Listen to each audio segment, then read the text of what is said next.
So now it is time for our sponsor perspective of our program. We welcome Donato Clay, a U.S. Army veteran and Chief Operating Officer for the Veterans Benefit Guide, in conversation with Rena Shaw, the CEO of Relax Strategies.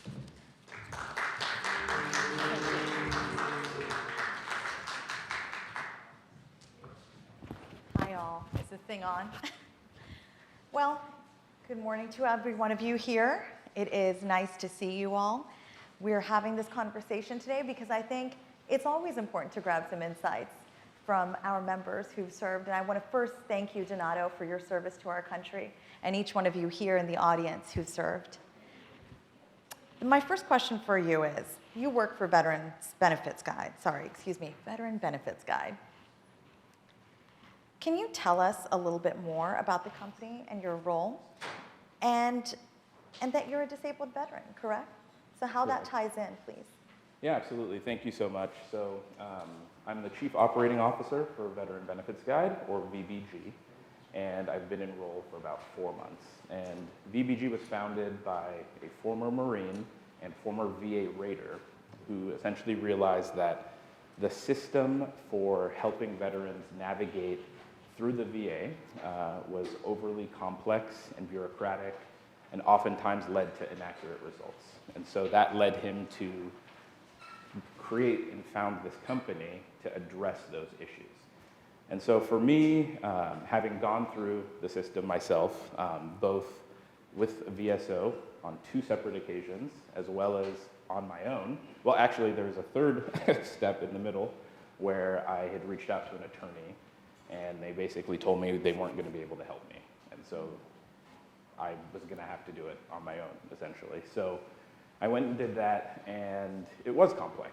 It was not easy. I utilized my own doctor network. So I was a member of the National Guard for my military career, and I served as a JAG officer. So I was an attorney. The majority of my time was serving as a trial defense counsel, which is essentially like the public defender.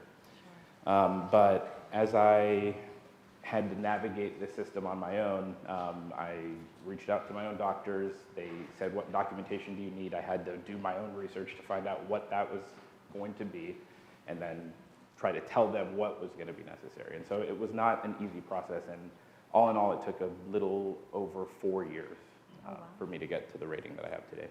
Okay. And when did you come to VBG? In July of this year. Okay. And about your disabled veteran status, can you tell us a little bit more about that, how that played in to essentially your work with VBG? Yeah, so it was actually the main reason why I decided to work with VBG. So as I mentioned, when I was in the Army National Guard, I served mostly for the brunt of my career as a trial defense attorney. And so this desire to help my fellow veterans has always been there for me.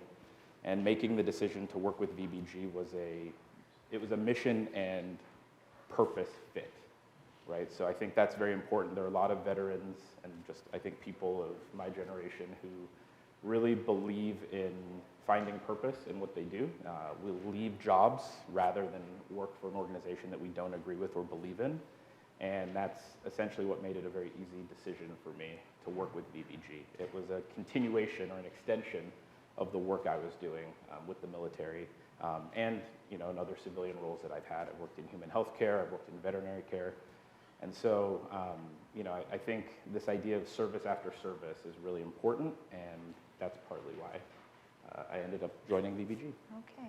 Well, you talked about going through the process yourself and what that was like. How does VBG get results for veterans?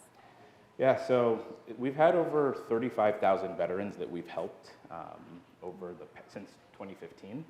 And what sets VBG apart from, I think, many others in this industry is that we utilize an independent network of doctors to help the veterans actually get their disability questionnaires or their exams done. So our founder, who again was a former Raider, realized that the exams that the VA could provide, that the VA utilizes third parties to provide, is an overwhelmed system, right? So where doctors don't have enough time to actually sit with the veteran and understand exactly what's happening with their medical treatment, to perform an adequate and accurate evaluation. And so by utilizing an independent network of doctors, we are able to have that veteran spend the right amount of time and provide the right amount of documentation. So it's more thorough and more accurate, right? So there's a lot of veterans who end up with a long-term process through the system because of inaccuracies. And so our process helps with that. Ultimately, by allowing the veterans to avoid the C&P exams that the VA would then require. And C&P again for our audiences. Sorry, compensation and pension. Okay, So, okay. And so that exam process through the VA requires, again, it's a short examination. There are sometimes multiple examinations that need to happen, and they're not as accurate, right? So by utilizing independent private doctors who have the ability to spend more time with the veterans, that's what leads to, I think, an improved outcome. So it's allowing the veteran to present a more accurate and complete record, but it's also allowing them to avoid an entire process of the VA. So. And there is, as many people have known over the years, a great backlog with the Veterans Administration. When you go to hospitals, whether you're talking about the administration writ large, there is a backlog. So how can VBG help the VA with that claims backlog? Can you tell us a little bit more about that? Yeah, so I think that's from what I described, right? Utilizing medical doctors who have licenses that they are held accountable for through state and local jurisdictions. They are providing more accurate medical records, right? And so that allows the ability to avoid, a bloated and bureaucratic system for the VA.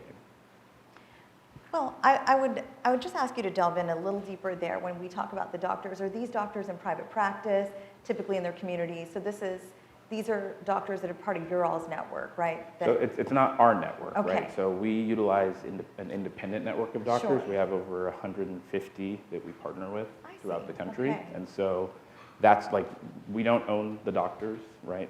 We don't own the medical networks. And so it's them utilizing their medical judgment to do that evaluation for the veteran. I see. Well, I must say my first place volunteering in a hospital, and volunteered in many, was the Veterans Administration's hospital in my hometown of Beckley, West Virginia. And so I have great respect for everything happening in these hospitals. And I appreciate you talking about how VBG can help with that backlog of the claims.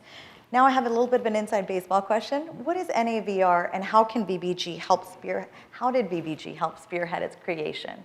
Right, so NAVR, or the National Association for Veteran Rights, is something that VBG is a significant supporter of, mostly because of transparency, accountability for bad actors within the space, and at the end of the day, providing veterans with a choice, right? So I mentioned that I was a trial defense lawyer in the Army, and that's akin to being a public defender, right? And a few times throughout my career, I would be representing a soldier, right? The motto of the Trial Defense Service in the Army is defending those who defend America. Sure.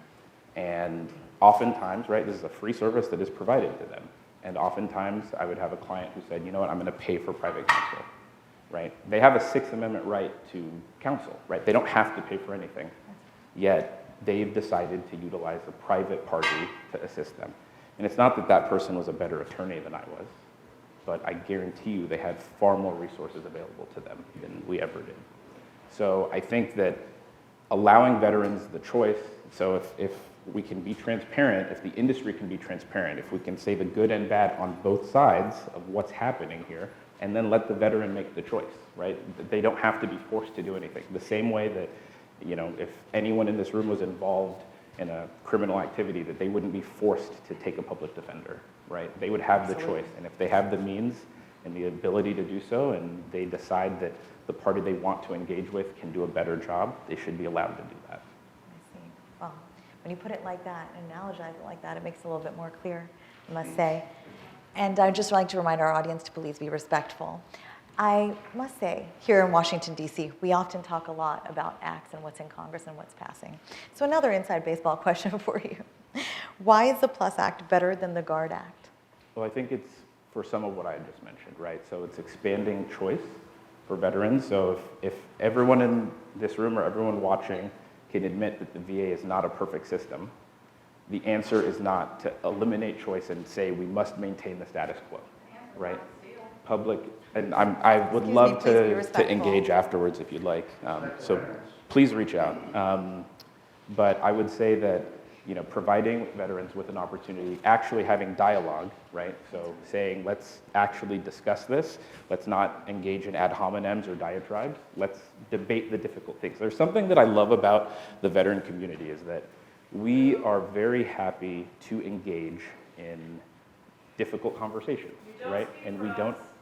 So thank you for not recognizing my service. And I would love to say that, you know, since the end of the Civil War, Black veteran voices have been silenced in this city, and I'm glad that we're still seeing that happen. This So, is not a conversation. I'd like to remind So- the audience to please be respectful. but I would say that ultimately, by having dialogue, by engaging in conversation, that's the best way for us to move forward, right? We have dialogue by actually taking opportunity to discuss, by taking invitation to discuss, by literally speaking in a public or private forum, as we've, you know, as VBG wants to encourage. So. And that's the spirit of America, right? It's about choice. It's about keeping voices going and having the conversation. If we can delve into the PLUS Act a little bit more, is that something you can do for us again in comparison to the GUARD Act? What would you say are the key points that make it different? So I would say, again, providing veterans with choice, allowing for veterans to have more transparency within industry on both sides is important, and providing accountability for bad actors, right? Sure.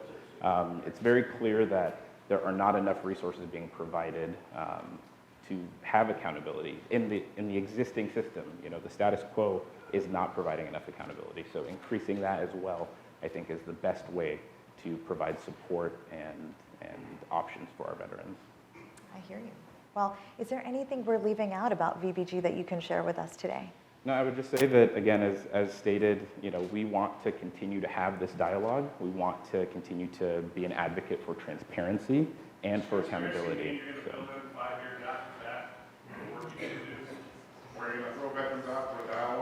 So I would love to engage in conversation. Please reach out to me at any time afterwards. I'll be available and we can discuss.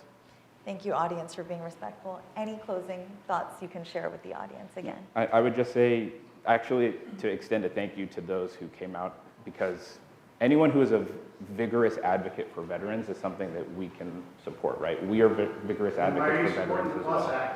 And so I think that's why there are many ways to approach the situation. Sure. And making sure that we are. Current accreditation system that's been in place for decades. This is Thank not you. a conversation right now. Again. And we thank you for your rapt attention. Thank you. Please. And Thank you. So I do encourage anyone to please reach out to me personally and directly, and then we can discuss further. So, thank you again Thank for you your so much. service. thank you.